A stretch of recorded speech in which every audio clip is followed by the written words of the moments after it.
Aujourd'hui on est là pour une review, hein, encore une fois. Bon déjà on va expliquer là parce que les gens ils vont se dire non mais la meuf elle est pimpée comme une voiture volée pour faire une review. Et non. De base vous regardez mes autres reviews, je suis pas pimpée du tout. Je suis en mode poubelle. Là c'est que j'ai autre chose à faire et que j'avais le temps de filmer la vidéo en 2-3 secondes. Enfin 2-3 secondes, non. Pour vrai je vais parler devant ma caméra pendant une demi-heure, hein, comme d'habitude. Et après on va faire magie du montage, ça va vous faire 10 minutes peut-être, 18. A few moments later. Du coup, aujourd'hui, on est là pour parler d'un animé. Première review animée. Parce que jusqu'à là, on a fait des séries. Il y a eu The Innocent, Qui a tué Sarah, The Expanse. Et là, on est sur un animé, voilà. Je me lance dans la review d'animé. Et oui, j'adore les animés. Je regarde pas que ça, mais Crunchyroll, le sang de la veine. Parce qu'il y a eu l'animé de l'année, l'avènement SNK. Mais là, il y a le film de l'année, Demon Slayer, voilà, c'est tout. On peut parler de Demon Slayer s'il vous plaît. Pour Demon Slayer, le train de l'infini, c'est le film, il est sorti le 13 mai je crois, au cinéma. De toute façon c'est le premier film post-Covid qui est sorti, du moins quand les cinémas ont réouvert en France, boum, Demon Slayer. Il a eu un succès. En fait pour un film animé c'est énorme. Les nombres d'entrées, je chercherai, je vous afficherai ça du coup, vous voyez là. Le nombre d'entrées pour un film animé, c'est énorme. Parce que bon, en France, les films animés n'ont pas trop de succès quoi. C'est pour le public averti, vous voyez, genre Pokémon ou des trucs du style. Moi je regarde des films animés, mais je suis sûre que personne les regarde. Du coup Pokémon, One Piece, Naruto, qui sont en plus sur Netflix, donc du coup c'est plus grand public. Et là Demon Slayer, voilà, Demon Slayer. Je l'ai regardé en VOST, je l'ai pas regardé en VF. Les animés j'aime pas les regarder en VF parce que vraiment les voix, les doublures, voilà, on perd toutes les émotions. Enfin bref, ça c'est un autre sujet, peut-être que ça va être de VF d'animé. Franchement, il y en a très peu qui sont réussis pour moi. Mais bon, ça c'est un autre sujet. Peut-être que vous aimez regarder en VF, mais moi je regarde en VOST. Je l'ai regardé au cinéma. Enfin au cinéma, oui, je l'ai regardé au début au cinéma, je l'ai regardé une fois au cinéma et après je l'ai regardé sur des sites. C'est pas bien d'avoir fait ça. Mais je voulais revoir pour me faire vraiment un avis dessus parce que on va dire que déjà je pense que je vais me faire des glingues. Parce qu'en fait pour moi ce film il faut séparer en deux. Parce que oui c'est un Demon Slayer, donc vraiment on a pris une claque visuelle, hein, comme sur la saison 1. C'est-à-dire que l'animation, voilà. Niveau animé, moi j'ai pris une claque scénaristique avec SNK. Je m'en remets toujours pas d'ailleurs. Je vais pleurer tous les larmes de mon corps à la fin, mais SNK c'est un autre sujet, j'en ferai peut-être une autre vidéo. Et là sur Demon Slayer on ferait une claque visuelle, vraiment la colorimétrie, l'animation, en plus il y a de la CGI mais elle est bien faite, que ça soit dans le film ou dans l'animation de la série anime quoi. Vraiment l'animation, voilà. Il faut séparer beaucoup de choses, c'est-à-dire que niveau animation, je crois qu'il y a très peu de films ou d'animés ou de séries animées qui lui arrive à la cheville, très clairement. Quand on voit ce qu'a fait Fauteuil Ball, ouais, je sais pas, comme vous connaissez mon accent, voilà, mais vous savez qui s'affiche, c'est la société qui a animé quoi, enfin la société qui a animé le film. Vraiment, le travail, la mise en scène, la colorimétrie, voilà, voilà, que dire de plus? Une claque, tu prends, tu regardes et tu dis, what the fuck, ils ont réussi à faire ça. Vraiment, en plus avec de la CGI, moi je suis pas team CGI, mais je me dis c'est bien quand c'est bien fait quoi, que ça saute pas à l'œil, et là ça saute pas à l'œil, c'est bien fait. Mais bref, une claque visuelle, voilà, ce film est une claque visuelle. Par contre, si on parle du scénario, les gars, en fait je comprends pas ce qu'ils ont voulu faire. Parce que en gros ce film ne peut pas se regarder si on n'a pas regardé la saison 1. Dans le début du film on n'a pas un style de previously dans Demon Slayer, enfin je sais pas comment expliquer, mais on n'a pas de mise en contexte en fait. C'est quoi ce monde, les chasseurs de démons, on nous explique rien du tout, on te lance dedans et puis tu te dis ah c'est quoi ce truc. Enfin pour une personne de l'extérieur, moi j'avais déjà regardé la saison 1 et tout ça, personne lambda qui en plus ne regarde pas forcément beaucoup d'animés, je me dis le mec il a été balancé comme ça dans un shonen, il se dit mais what the fuck, parce qu'il n'y a pas de mise en contexte en fait. Et puis même le scénario en lui-même, franchement ils sont dans un train, des films genre Naruto ou quoi, il y a un truc derrière. ou Fairy Tail ou tout ce que vous voulez, dans les grosses licences, il se passe un truc. Il y a un combat, alors que là, je trouve que niveau scénario, voilà. Et puis l'approche du film aussi est un peu spéciale. Moi j'ai trouvé ça un peu spécial. Surprenant, je trouve ça cool en fait parce que du coup ça a été jamais fait, ou du moins je l'ai pas vu beaucoup. Donc je trouve ça cool.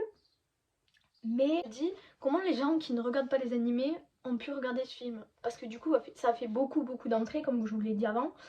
Et en fait je me dis, mais les gens ils ont dû être perdus. Ils voulaient regarder ça. Parce que en fait on te balance dans le monde et on te dit, regarde et apprécie.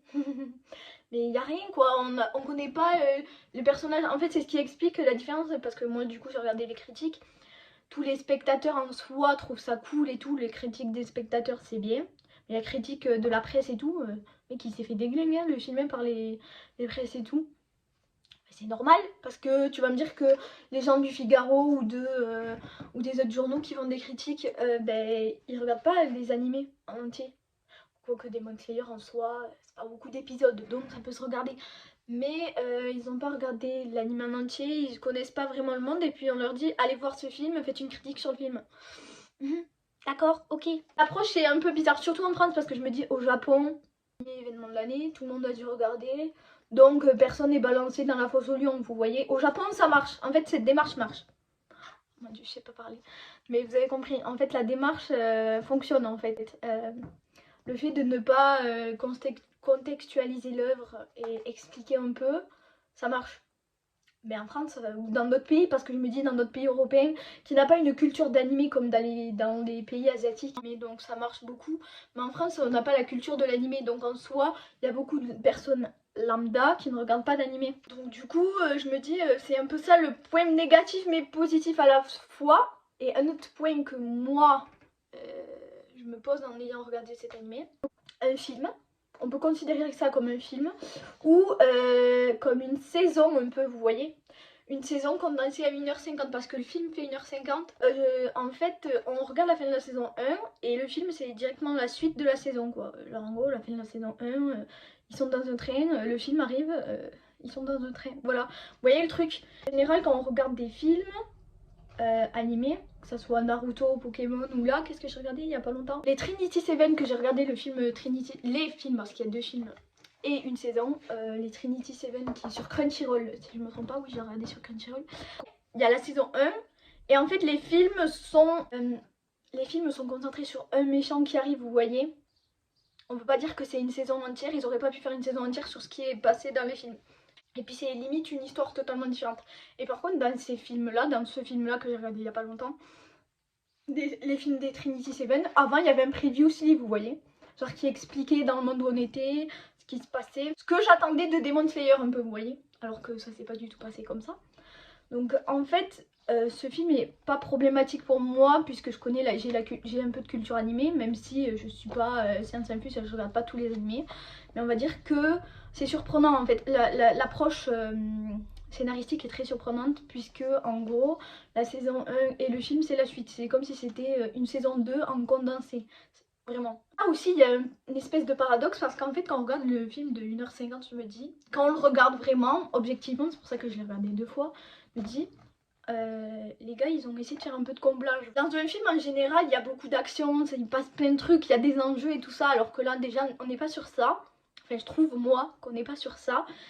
Je trouve que faire 1h50 sur ce qui s'est passé là, je me dis la vérité ils auraient pu faire sur 1h, ça aurait été tranquille, ça passait mieux quoi. Comme là j'ai des endroits je me dis vous avez vraiment tiré en longueur en fait pour faire 1h50. Parce que ce film en fait c'est l'arc du train infini en 1h50. Voilà.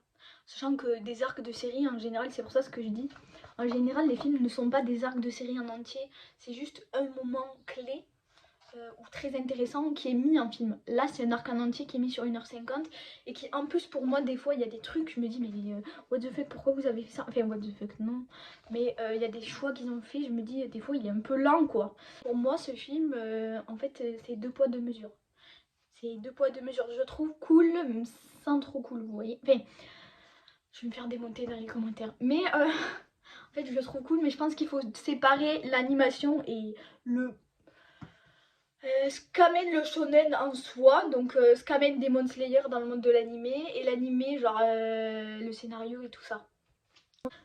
On sent qu'il y a un peu de comblage, vous voyez, à des moments, parce qu'à des moments non pas du tout, on n'est pas sur ça, mais je trouve que des fois il est un peu lent. Ils ont réduit, voilà c'est ça, en fait ils ont réduit un arc qui aurait pu se faire en 10 épisodes, ils l'ont réduit à 1h50. Le rêve de Zenitsu, les gars, de Zenitsu, voilà, je sais pas parler, le rêve de Zenitsu les gars, pourquoi ils ont fait ça? La vérité, la Zenitsu, il a dû durer au moins 5 minutes. La vérité, on s'en battait les steaks. Moi, je m'en suis battu les steaks. Quand je l'ai regardé, je dis bon, sinon, c'est quand que c'est fini, quoi. Son rêve était pas si intéressant que ça. Même pour l'intrigue en soi, je trouvais pas. Vous voyez, ils ont rajouté des choses qui n'étaient déjà pas dans le manga. Bon, ça en soi, c'est pas dramatique puisque beaucoup d'animes le font.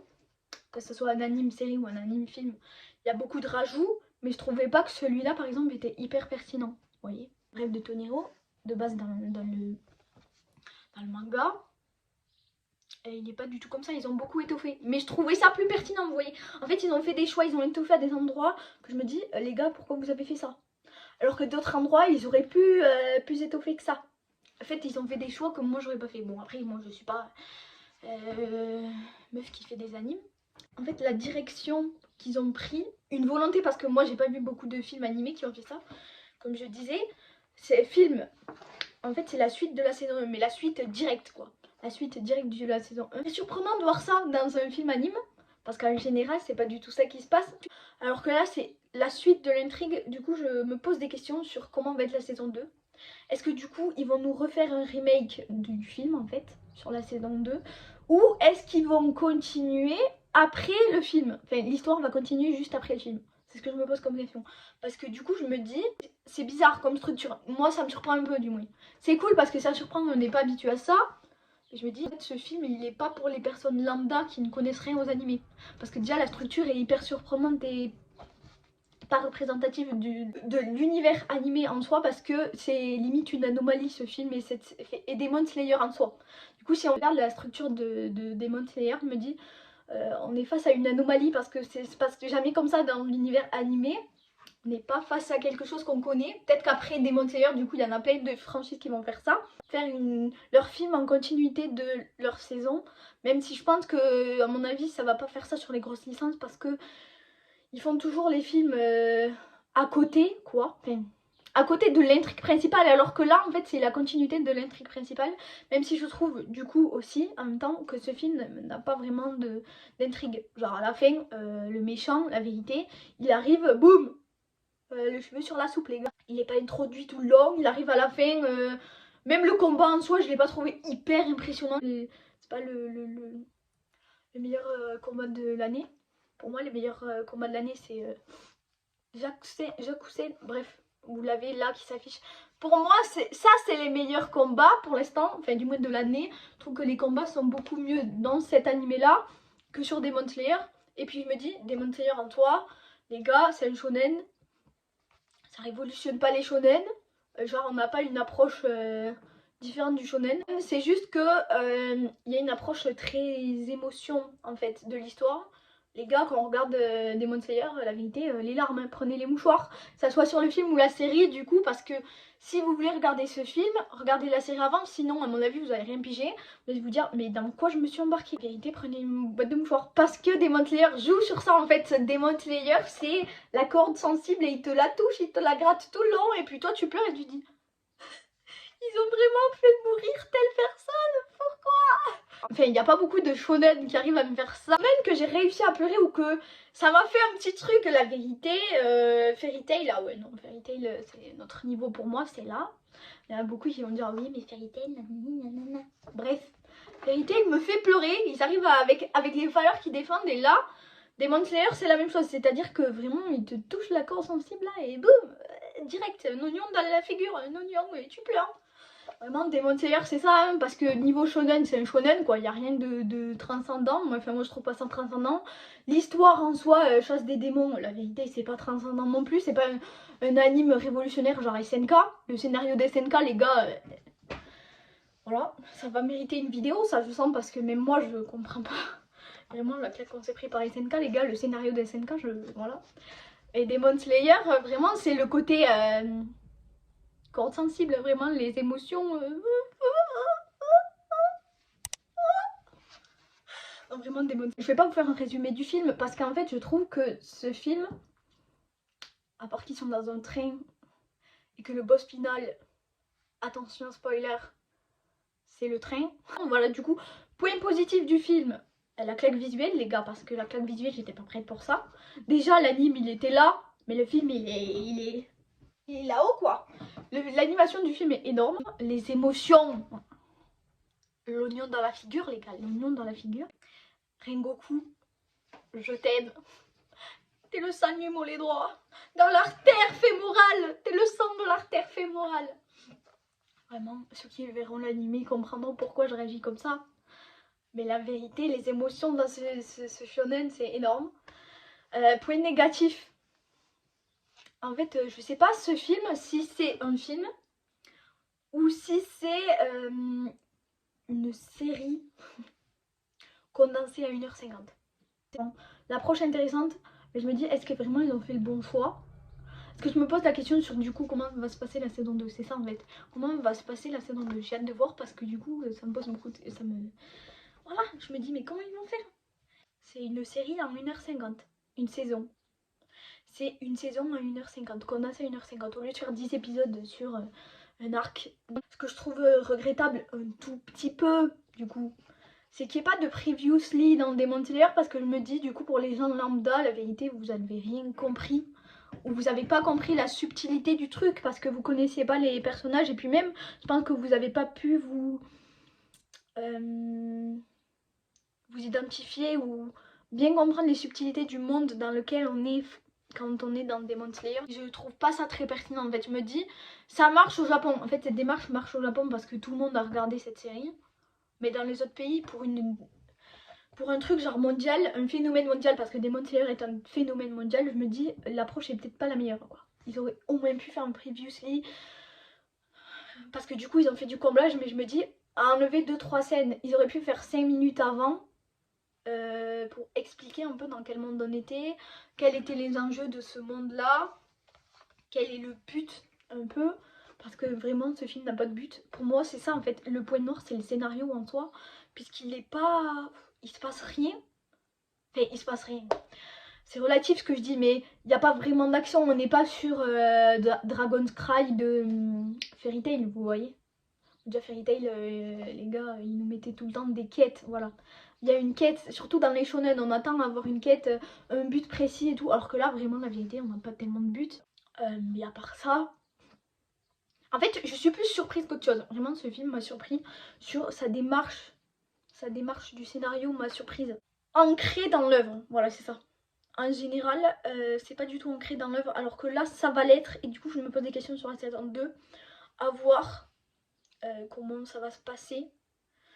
Autre point positif, ah oui, non, parce que j'en étais sur le négatif, mais les positifs, autre point positif, les doublages, vraiment, les doublages. Les émotions, ne serait-ce que par la musique, parce que les musiques sont incroyables. Les musiques, je me dis, mais... oignon dans la figure, rien qu'avec les musiques, oignon dans la figure, on peur, c'est pas possible. Les sailloux, enfin bref, je sais pas comment vous dites tout, mais moi je dis seiyuu. Les doublages sont énormes, je me dis vraiment, je suis sûre que les personnes qui doublent, ils doivent pleurer en même temps qu'ils font la scène où ils pleurent quoi, parce que c'est pas possible. On sent le truc là. Du coup, disclaimer, si vous êtes une personne lambda qui voulait vous mettre aux animés ou à Demon Slayer, ne le faites pas de suite. D'abord regardez la saison 1. Bon, c'est pas très long. Donc regardez la saison 1 pour vous mettre dans le bain, parce que sinon vous allez être jeté d'une falaise. Si vous regardez ce film, en fait, j'ai l'impression, on prend les personnes lambda qui ne connaissent rien aux animés et on leur dit saute, parce que on leur explique rien du tout. C'est ça qui, voilà. Donc disclaimer, regardez un peu la saison 1. Toujours pareil, c'est une claque visuelle, hein. Mais ça, on est habitué à force. Potable, vraiment la vérité, ils ont fait un travail énorme. La note de cet animé. En fait, scénaristiquement, je lui mettrais une note très basse, hein, genre peut-être un 11. Si je fais scénario de Demon Slayer, un 11. Si je fais l'univers, la vérité, un 18. Ah oui, l'univers, un 18. Le scénario, un 11, parce que la vérité, c'est pas transcendant. Sur l'épisode de 50 minutes sur ça, ça passait crème. Voilà. Ils ont fait des choix que moi, je trouve pas pertinents. Voir inscrit l'œuvre directement dans l'anime, dans la continuité de l'anime. Je trouve ça intéressant, mais je vais surtout voir comment ça va se dérouler sur la saison 2. Parce que je me dis, si la saison 2, ils font une connerie, enfin, s'ils font de la connerie de la saison 2, c'est-à-dire nous mettre la saison 2, c'est un remake du film, mais en saison. Pour la saison 2, je me dis, la vérité, non. J'espère que ça va pas être ça. Même si du coup, je vais regretter, parce que s'ils font pas ce choix-là, je vais être un peu le cul entre deux chaises. Parce que si la saison 2, c'est un remake du film, je vais être dégoûtée. Mais je me dis, au moins pour les gens qui n'ont pas suivi le film, ils seront pas paumés. Parce que si la saison 2 c'est la continuité du film, je me dis ça va être un peu compliqué à suivre parce que Demon Slayer va continuer à faire des films, c'est sûr et certain, vu le carton que ça fait, c'est impossible qu'on n'ait pas d'autres films Demon Slayer. Mais je me dis, en fait, ça va être compliqué chronologiquement à une personne de se mettre dans Demon Slayer par exemple. Parce que je l'ai commencé et que je me dis voilà. Mais s'ils font ça sur tous leurs films, ça va être compliqué après de suivre. Puisqu'en gros, il va falloir regarder la saison, puis le film, puis la saison, puis le film, pour comprendre toute la subtilité de l'œuvre. Bon, après, j'ai envie de vous dire, Demon Slayer, c'est pas non plus une histoire hyper compliquée à la SNK. Si on ne suit pas un épisode, je pense qu'on peut à peu près comprendre tout ce qui se passe. Mais bon, voilà. Du coup, scénario, bof bof. Enfin, bof bof. Je me suis quand même régalée à regarder le film, vu que je l'ai regardé 2 fois, c'est que je l'ai trouvé cool. Hein. Mais scénario, bof bof. Visuel, énorme, comme d'habitude. Les émotions, voilà, l'oignon dans la figure. L'oignon dans la figure. Et l'approche intéressante à voir. Voilà. L'instant pub, parce que l'instant pub, si t'as aimé la vidéo, lâche un j'aime, abonne-toi, voilà. Et laisse un commentaire parce que du coup sur une des vidéos là qui a tué ça, on a du débat avec des gens qui laissent en commentaire leur avis et c'est ça qui me plaît. Si toi tu trouves que ce que j'ai dit sur ce film là c'est pas du tout vrai et que toi ça te surprend et que t'as pas du tout le même point de vue que moi, ben vas-y laisse-le en commentaire, on parlera. Voilà. Du coup tu t'abonnes, tu laisses un j'aime, ça fait toujours zizir. Va chercher ton... Putain, je sais plus parler. Je sais plus faire mon outro, j'en peux plus. Il te reste plus qu'à aller chercher ta tasse de thé et va regarder l'animé. Allez, au revoir, à la semaine prochaine.